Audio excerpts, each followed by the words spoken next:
Chinese invade oil realm, petrodollar kill, and Chinese leverage to kill petrodollar. China is working a strategy with the Saudis. Since the last months of 2017, the jackass has been firm that the ARAMCO deal for IPO stock introduction might never occur. And if it did, then Hong Kong might be the only location for the IPO launch. It seems that disclosure and transparency is non-existent to this Arab kingdom. Now the stock listing might be in Riyadh and nowhere else. Imagine the risk to brokerage houses if the truth comes out that the Saudi oil reserves are only 20% to 40% of the disclosed amount, a grand lie and deep fraud. Such will not stop China from investing privately in ARAMCO, since it would serve two purposes. It would enable huge diverse participation in the Saudi economy, which contains a second treasure trove of minerals. It would enable the Chinese to purchase Saudi oil in RMB terms for payment. In the last month, the Russians confirmed an equally sized investment stake in ARAMCO. If the Chinese sit on the ARAMCO board of directors, they will surely convince the Saudis to alter the payment method in approval. It could be a primary part of the deal. Russia and China in control. The view that makes sense is that Russia will set oil output policy and China will set oil payment policy, as the Saudis have found a new sponsor and protector. The Saudi oils have ceded control for their remaining oil reserves and production policy. The pudding proof will be military missile deals, since the Saudi oils want the best. The entire team at the table will continue the lie on the ARAMCO valuation, but keep honest the US dollar amount on their investment.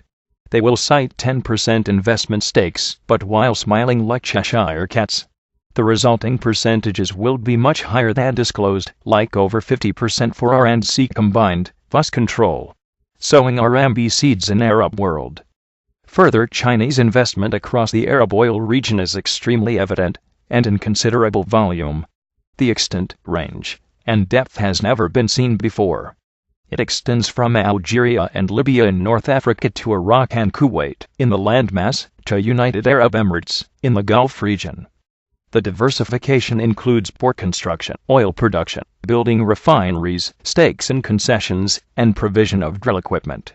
Such is without precedent. In typical Chinese manner, they sow the seeds of commerce, which produce jobs and economic growth, leading to more wealth and a better standard of living. The U.S. approach for too long has been to foment discord, to sell weapons, and to observe economic destruction with resentment in residue. In the process of the Chinese invasion into the Petro fields, the U.S. and European firms are gradually seeing encroachment on their turf, which had been securely held for decades. But they still have significant presence. It is easy to see that each Arab nation will be nudged into accepting RMB payment in oil shipments. They must comply with the wishes of their investment partner. The end result will be the death of the petrodollar de facto standard by 1,000 dragon cuts. It is assured. The demise will be slow at first, then occur suddenly. Algeria and Libya. Algeria has turned to China for development, after the IMF left the nation with poverty and debt servitude following a debt restructure. China is building ports, vehicles, and residential homes. The Chinese RMB is openly traded. Petro-China agreed to a deal to produce Libyan oil. The Eurasian trade zone reaches to North Africa. The Chinese are reaching into the North African region to undermine the petrodollar. Algeria is turning to China to finance several infrastructure projects, including a new $3.2 billion port. The North African OPEC member has responded to the lower oil prices. Oil and gas production account for 60% of the state budget, resulting in an energy earnings decline by 40% last year. The government slashed spending, raised some subsidized fuel prices, and curtailed major projects. The nation weathered the oil decline well, with little foreign debt and more than $130 billion in reserves. The Chinese funding of key projects represents the first time it has sought external funding in a decade. Chinese businesses are already well rooted in Algeria, especially in housing and construction. In one flagship project, Chinese firms are helping to build a huge new mosque worth $5 billion in the capital Algiers. Soon Chinese banks will fund the port in Churchill, east of Algiers. Its facilities will be capable of processing 26 million tons of goods per year. a vehicle and trucks assembly plant and thousands of houses are among the Chinese-funded projects planned for the next couple of years. China's Shanghai Ports Group will manage the project. Total Chinese investment in Africa was $32 billion at the end of 2014. A key sign of the growing trade between the two countries, Algeria uses the yuan currency in exchanges with China instead of the US dollar. Traders at ports cite big demand for the RMB currency. Algeria has had its fill of predatory IMF funding and aid. The Chinese funding is more politically acceptable than multilateral lenders such as the International Monetary Fund. After the nation signed a debt restructuring agreement with the IMF in 1994, Algeria saw social tensions escalate as a result of unpopular measures such as closing state firms, sacking thousands of workers, and removing subsidies on primary consumption items. It also devaluated its currency by 40%. Many Algerians correctly blamed the IMF, seeing it as a foreign tool that created poverty. But the presence of China is widely seen as beneficial for Algeria and its economy. There are 35,000 to 40,000 Chinese workers in Algeria, according to the Chinese ambassador. Reuters. The Chinese have entered the ravaged nation of Libya. Their large oil firms will assist in reviving the Libyan production. The United States left the nation in ruins after killing its leader Gaddafi, stealing its 144 tons of gold, and fomenting sectarian violence toward chaos and scorched earth. See Bloomberg. Iraq to build the first of 4 oil refineries in the city of Fao under Chinese contractors. The ISIS asset captures have been reversed. Iraq is OPEC's second largest oil producer, behind Saudi Arabia. The Chinese are reaching into the interior Arab region to undermine the petrodollar. Iraq plans to build an oil refinery at the port of Fao on the Gulf with 2 Chinese companies and is seeking investors to build 3 more large facilities.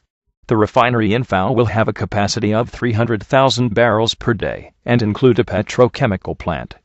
2 other refineries, each with a lesser 150,000 BPD capacity, are planned in Nasiriyah, in southern Iraq, and in the western Amber province. A third will feature 100,000 BPD capacity, set for Quayara, near Mosul, in northern Iraq. It was taken back from Islamic State militants, ISIS, last year. Iraq is OPEC's second largest oil producer, behind the leader Saudi Arabia. Its refining capacity was curtailed when in 2014 ISIS guerrillas, under hidden U.S. and Israeli control, truth told, over in its largest oil processing plant in Baiji, north of Baghdad. Iraqi forces recaptured Baiji in 2015, but the location sustained heavy damage from the war. The country now relies on the Dura refinery in Baghdad and Shuaibah plant in the south. The expansion of these 4 additional refineries will lift Iraq back to pre-ISIS levels. The rape and pillage of Iraq by the United States is gradually coming to an end as its leaders look to China for development. The Iraqi Reconstruction Fund set up by the US government was nothing more than a shell game for large U.S. corporations to pilfer and defraud. See Jerusalem Post. In one of several agreements, a deal with China's state-run Henhua Oil is set to help market Iraqi crude oil to Chinese refineries. They will share profits. China is working both ends with Iraqi, which enjoys some revival. See Gulf Times. United Arab Emirates. Petro China acquires stakes in 2 UAE offshore concessions to enhance economic cooperation at cost of $1.18 billion. Output is expected to be 460,000 BPD oil, plus 500 million cubic feet gas per day. The Chinese are reaching into the Gulf region to undermine the petrodollar. The deals were signed by Sultan Ahmed Al Jaber, CEO of Abu Dhabi National Oil Company, and Wang Yilin, chairman of China National Petroleum Corporation. The 40-year term of contracts enables their subsidiary Petro China to acquire stakes into Abu Dhabi's offshore concession areas. Petro China is granted a 10% stake in the Shah and Nasser concession at cost US $575 million and a 10% stake in the Lower Zakum concession at cost US $600 million. Both concessions will be operated by ADNOC Offshore. Through Petro China, the CNPC produces 52% of China's crude oil and 71% of its natural gas. This deal enhances an already firm position for China in UAE. In February 2017, the CNPC was awarded an 8% interest in Abu Dhabi's onshore concession, operated by ADNOC Onshore. It also has acquired a 40% stake in the Al Yasat concession. Sultan Al Jaber added that energy cooperation is an increasingly important aspect of the UAE's relations with China, the number one oil importer globally, and a major growth market for our products and petrochemicals. The Shah Field's Arab reservoir is characterized by a huge gas cap, one of the largest in the region, with rich reserves in condensates. The gas cap overlays an oil rim, which in combination with Nasser Field has a crude oil production capacity of 460,000 barrels per day. The ADNOC plans to process 500 million standard cubic feet of gas per day, drawn from Shah's gas cap. Abu Dhabi harbors 90% of the oil reserves in the UAE, which accounts for 7% of the world's known oil reserves, the WAM reported. Xinhua. Kuwait. China has grown to become one of the biggest oil drillers in Kuwait, with 45% share of the Kuwaiti market. The Chinese are reaching into the Gulf region to undermine the petrodollar. Kuwait has purchased a huge amount of Chinese-made oil equipment, thus breaking the monopoly long held by the United States and Europe in the Middle East oil sector. At end first quarter 2018, Chinese enterprises had won contracts for 64 projects in Kuwait, covering such sectors as oil field services and exploration, infrastructure, and telecommunications, with total value of $13.7 billion. New oil drilling contracts alone reached $3.01 billion in the oil drilling sector in the first quarter, creating a landmark level for projects in China-Kuwait cooperation. In the Kuwait subsidiary, the Sinopec International Petroleum Service Corp. SIPSC has transformed the Chinese enterprise's image and become the biggest rig contractor in Kuwait. The Chinese firms have delivered with completed projects, offering quality and thus erasing original worries and doubts. The U.S. has been more interested in selling weapons in recent years to pick up fascist regimes. China has taken market share. CC Global Times of China. Eurasian Trade Zone expansion. Chinese carmaker Geely has nailed down a $9 billion stake in Germany's Daimler, Mercedes-Benz. They already acquired Volvo for its car division. The channels are open for exporting Chinese cars to Europe and for Mercedes vehicle sales across China. It is a brilliant stroke by the suddenly multinational Geely. The Chinese carmaker has a global reach to take on all markets. Li Shufu is the chairman and main owner of Chinese carmaker Geely. He announced an accepted bid toward a 9.7% stake in Daimler AG, the German carmaker. Worth nearly $9 billion, the stake makes Geely the biggest single shareholder in the maker of Mercedes-Benz cars, trucks, and vans headquartered in Stuttgart. The Geely acquisition makes for the top shareholder in Daimler ahead of the Kuwait Investment Authority, which owns 6.8% in recent data. The motive by Geely is to seek an alliance in electric vehicle technology. The Chinese initiative has been strong to put more clean cars on the road to cut pollution. In actual detail, a Daimler spokesman called the stake purchase a private investment by Li. The two company executives have mutual respect and admiration. In November, it seems Daimler had turned down a separate offer from Geely to take a stake of 5% via a discounted share placement. Zhejiang Geely owns Volvo cars, as well as the maker of London's black taxi cabs. Last year, Geely acquired a 49.9% stake in the struggling Malaysian automaker Proton, which will benefit from a transfer of technology and an enhanced product line. Geely has recently commissioned a factory in Belarus which will target the vast Russian market. Geely expects to succeed in quickly penetrating the Southeast Asian market. The biggest globalization move this year for the company is afoot. Geely already has the best-selling domestic brand in China with a 5% share. Next comes the launch of its Link brand of sedans and crossovers that combine features of passenger cars with those of sport utility vehicles. Soon Geely will become the most widely seen Chinese brand across the globe. See Reuters and South China Morning Post. In Costa Rica, they are present along with the Great Wall, BYD, and FA brands. Belt and Road participation. Honeywell, Waters, and other US-based companies look to benefit from China's gigantic Belt and Road initiative. It contains over $8 trillion in planned projects. It is the most ambitious cornucopia, conference table, of massive projects since the Marshall Plan, and many times larger. The Belt and Road Initiative will trigger a global economic boom, the opposite effect from the American global war-destructive era of shame. At least 15 major companies are cited as participants within the giant regional development program, which contains an estimated $8 trillion in projects, as an opportunity for business growth. Examples from the United States include Honeywell and Massachusetts-based Waters Corp. The Belt and Road Initiative has been the massive pet project by Chinese President Xi Jinping, begun in 2013, to promote investment connecting Asia, Africa, and Europe. The program focuses on infrastructure development, echoing the Silk Road that once linked Asia and Europe centuries ago. Roughly 70 countries covering about two-thirds of the world's population are participating in Belt and Road projects. The U.S. corporations had been notably missing until recent months. The list is impressive of majors in participation for the myriad projects with a market cap over $1 billion.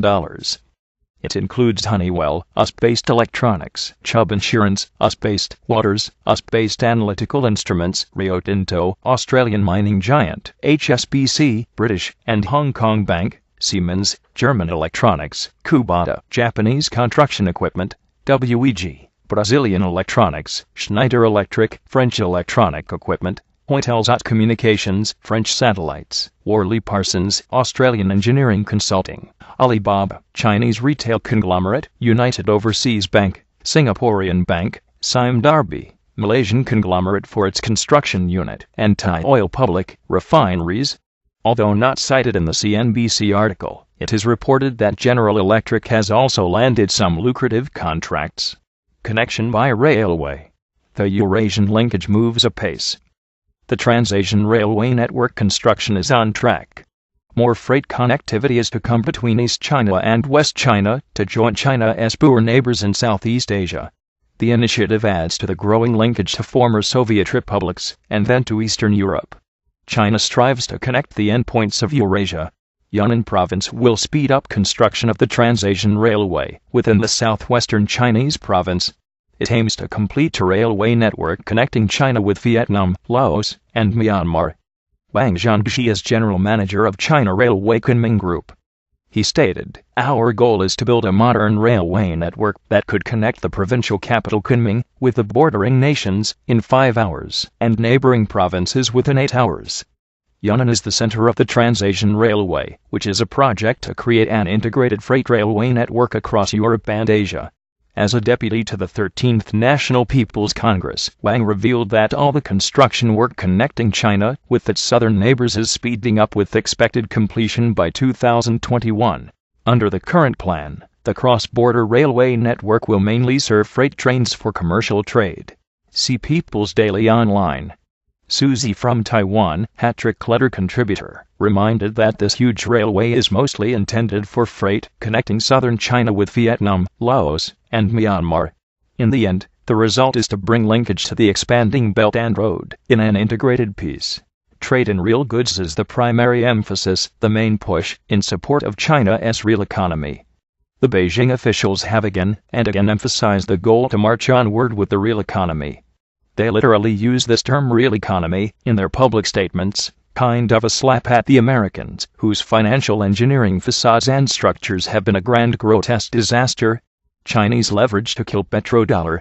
Use the above link to subscribe to the paid research reports, which include coverage of critically important factors at work during the ongoing panicky attempt to sustain an unsustainable system burdened by numerous imbalances aggravated by global village forces.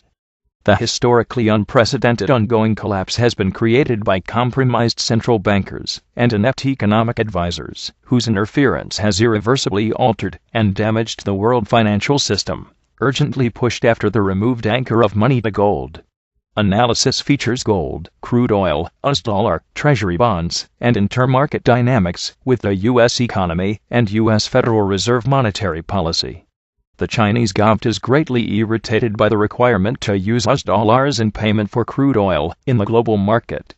The The Beijing officials finally have some leverage in arranging for a major deal to pay for crude oil in RMB currency, their yuan.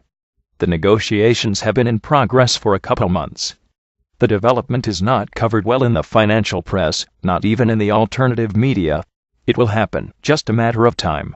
Its effect will be far-reaching and likely devastating. The global currency reserve status for the US dollar is at severe heightened risk. It will not be deposed via financial markets like with a bond market failure or a COMEX gold market default with bust. Such is folly to imagine as likely to occur. The Western bankers are expert at rigging the financial markets, one and all. Their central bank bond support has extended to stock market support, soon to corporate bond-wide support also. The USCT is hanging on to its power base in increased isolation. The assaults are on many flanks and platforms. Essence of petrodollar. Its essence is the sale of crude oil universally in US dollar terms. Typically the payment form is the US-Treasury bill. The OPEC crew typically sock their surplus petrodollars in US-Treasury bonds. The sale proceeds never exit the USD form. The deal was struck in 1973 by the Rockefeller agent named Heinz Kissinger. It came in the wake of the abrogated Bretton Woods gold standard, which Nixon violated with force and audacity. In fact, the arrangement was suggested by the U.S. side of the table. Never mind that it was Rockefeller who hatched the idea of a tripled oil price, the exact opposite of what has been inscribed in the historical annals. The other little item in the petrodollar de facto standard treaty is that the Saudis, along with the Gulf Arab neighbors, would buy US military hardware exclusively. The USCT would provide them with plenty of regional conflict. Over the 4 decades since, the Arabs have accumulated a few cool $trillion in US bonds. The TIC report on foreign bond assets is a gigantic fabrication. Most Saudi bond holdings have been hijacked and stolen, used as the cover to the US debt treasury's vaunted exchange stabilization fund. They will never see at least $3 trillion in sequestered bonds. A joke here, since the US fund is the most secretive multi-dollar trillion fund in human history. Weak link in global currency reserve. The global currency reserve consists of the trade payments done in USD terms, together with the banking systems holding US bonds as core assets. The West controls the financial markets, but the East increasingly controls the global manufacturing capacity. The US economy is heavily dependent upon imported goods within its massive supply chain. To some extent the producers in Asia, the Pacific Rim, and the emerging markets can dictate terms on trade payment. Saudi vulnerability. The Saudis are the subject of occasional debate for a failed kingdom, a collapsed monarchy, a bankrupted nation, with finances bleeding red ink like never before in its brief history.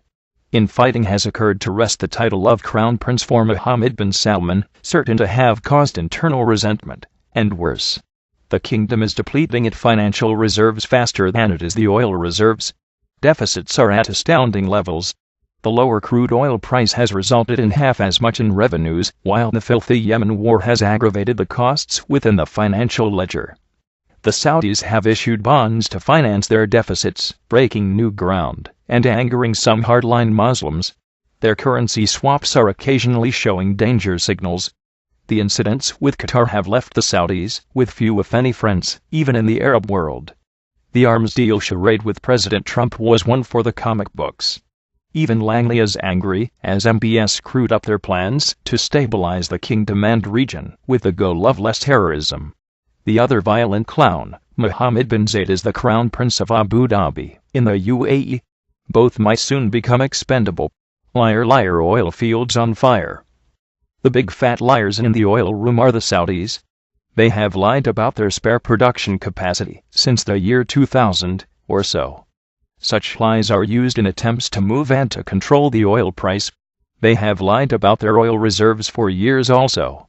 That they have depleted oil reserves is the perfectly fitting motive for their predatory war in Yemen. They wish to steal the Yemeni oil and gas reserves, which are enormous and plentiful, even as not ever mentioned in the dutiful lapdog Western press. After 50 years of oil production, the Ghawar field is pumping over 98% water and brine. Other elephant fields are equally tapped out. The Saudis do have several smaller fields in production, but they do not compensate for the vacated elephants. Not at all. The Saudis are liars on oil reserves. enter the Aramco deal. The Saudis wish to conduct an IPO stock deal on 10% of the Aramco assets and income. They laughingly estimate the total petrochemical corporation to be worth Australian. In response, the Western energy analysts hopped on the wagon to provide financial analysis of value. Well, surprise, surprise. The analysts estimate the Aramco giant to be worth $500 billion, or less, at least 4 times less than the bloated exaggerated value posted by the Saudi liar princes. The IPO deal is stalled, possibly since underwriting brokerage houses might not wish to be the object of lawsuits in the near future. Meanwhile, the Saudis are sweating badly, very worried about not having their $200 billion payday. They will be lucky to have $50 billion in the tainted IPO deal. Below is just one side of the sprawling state-owned complex. China on white horse. The Chinese are always opportunistic. They invest in trade and structural placements, in the hope of winning commercial partners and friends. They do not wage war to win their way. The Chinese are observing the Aramco deal and its massive snag. They might hand to the Saudis an overvalued offer on a gilded platter. China has stayed away from any direct involvement in the Yemen war. However, they might be the supplier of some missiles used in Yemen by the native defenders, delivered by the Iran military. China might overpay for a stake in the Aramco company for 2 reasons. First, they want a toehold in the kingdom, in order to win other trade deals with a degree of exclusivity. They would become a favorite foreign son in the process, especially if other Western financial houses refuse to invest in the bloated overvalued petrochemical firm. Second, the Chinese would then be in a position to demand that oil sales to China be paid in yuan currency, in RMB terms. The Aramco investment, large or small, would serve as leverage to fracture the petrodollar at its home base within Saudi Arabia. The shockwaves would be heard around the financial world. Copycat damage as WILLIE. Once the Chinese win the privilege to buy Saudi oil in RMB terms, the other Gulf Arab oil producers will match the offer of selling oil to the Chinese in their own currency and not in the US dollar. The petrodollar de facto standard is about to suffer multiple coffin nails. The rival Gulf Arabs will not wish to lose market share to the Saudis. They will permit the Chinese payment terms in RMB, a no-brainer. On the other side, Southeast Asian oil customers will wish to buy crude oil from the Gulf region generally in currency other than the US dollar. They are fast dumping their US Treasury bonds, a trend that has endured for almost 2 years. The Gulf Arabs will grant the Asians the right to pay for crude oil in whatever currency they wish, being very accommodative. The result will be deeply damaging. The Gulf region will sell crude oil in non-USD terms on a widespread basis and significant scale. To be sure, the Saudis and other Arab rivals will be pressured by the USGF not to agree to the RMB oil deal. But Washington has lost most of its prestige and most of its power. The neocons in charge are diverted in their attention with the slightest temptation toward useless nonsense. The US Congress is a chamber of corrupted members and babbling fools, the majority of whom are bribed into puppet status. Geopolitical effect. When the Chinese, and Asians in general, begin to buy Saudi oil and Gulf oil in general, the entire geopolitical balance of power will suffer a massive tectonic shift. The petrodollar will be recognized as dead, no longer the standard. If not dead, it will be regarded as having left the intensive care ward and heading to the morgue, a white sheet over its lifeless cadaver, with a cemetery plot being selected. With logic on the argument side, no standard can have such large exceptions on the buyer side or seller side. The advent of the dual universe will have its dawn, with the USD sphere coexisting with the RMB sphere. The impact will then fall on the global banking reserves for more avid bond dumping. Concerns will be raised on how the USGF and USFed can manage the heaping volumes of dumped US Treasury bonds. The derivative machinery will be put to screeching strains, even given some adverse publicity. The Asians will shed their US bonds in favor of both RMB bonds and gold bullion. The game will change in a way to make clear the end of the king dollar era. The great transition from Western sovereign bonds to gold bullion will begin in earnest. 40 years of exported inflation will be reversed and wreak havoc upon the US economy. The United States will be compelled to create and launch a new domestic-only dollar, all in time, complete with official denials. Let it be dubbed the new Chinese dollar, complete with a long sequence of devaluations. The $500 billion annual trade deficit will become a major talking point. It will open the door for the United States to the Third World.